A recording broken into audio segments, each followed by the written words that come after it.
Lucknow RSS दफ्तर की recce, हमले का प्लान। गुजरात में पकड़े गए आईसिस के आतंकियों पर बड़ा खुलासा। मिस्ट्री का काम, शामली में घर और गुजरात एटीएस के हत्थे चढ़ा। चंडीगढ़ न्यूज़। हरियाणा के फरीदाबाद जिले में 2563 किलो संदिग्ध विस्फोटक सामग्री मिलने के बाद से ही पूरे देश में खुफिया विभाग अलर्ट हो गया है। इस बीच उत्तर प्रदेश के शामली जिले के जिंझाना एरिया में रहने वाले एक युवक आज़ाद सैफी को गुजरात एटीएस ने 2 अन्य साथियों के साथ आतंकी गतिविधियों में शामिल होने के आरोप में गिरफ्तार किया है।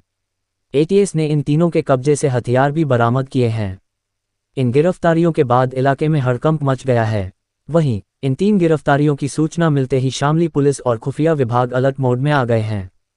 अब पुलिस और खुफिया विभाग ने आज़ाद सैफी के स्थानीय व पारिवारिक संबंधों की पड़ताल शुरू कर दी गई है। जानकारी के अनुसार गुजरात एटीएस ने हाल ही में 3 युवकों को हथियारों के साथ गिरफ्तार किया है।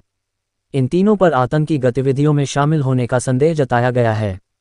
पकड़े गए युवकों में एक की पहचान जिंझाना कस्बे के मोहल्ला शेखा मैदान सलारा निवासी आज़ाद सैफी पुत्र सुलेमान के रूप में हुई है। खबर मिलते ही शामली जनपद की पुलिस और खुफिया एजेंसियों में हड़कंप मच गया। पुलिस टीम आज़ाद के घर पहुंची और उसके परिवार से पूछताछ की। आज़ाद के बड़े भाई शहजाद ने बताया कि आज़ाद ने कुरान हाफिज की पढ़ाई की थी और मुजफ्फरनगर के बुड़ाना स्थित दाऊद मदरसा से मौलवियत की तालीम ले रहा था। करीब 6 साल से वह बुड़ाना में ही रह रहा था। शहजाद के अनुसार आज़ाद 3 महीने पहले घर आया था और 7 अगस्त को जमात के लिए कोलकाता गया था। जमात से लौटने के बाद वह घर पर राजमिस्त्री का काम करता था और परिवार के साथ रहता था।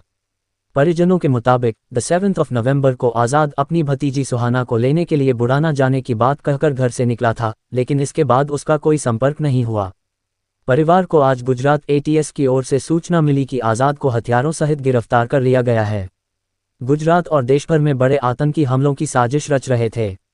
अहमदाबाद से 3 आईसिस से जुड़े आतंकियों को गिरफ्तार किया था। ये आतंकी गुजरात और देशभर में बड़े आतंकी हमलों की साजिश रच रहे थे। अब पता चला है कि आतंकियों ने लखनऊ में आरएसएस दफ्तर और दिल्ली में आजादपुर मंडी की रेकी की थी। गिरफ्तार आरोपियों की पहचान आज़ाद सुलेमान शेख, मोहम्मद सुहेल और अहमद मोहिउद्दीन सैयद के रूप में हुई।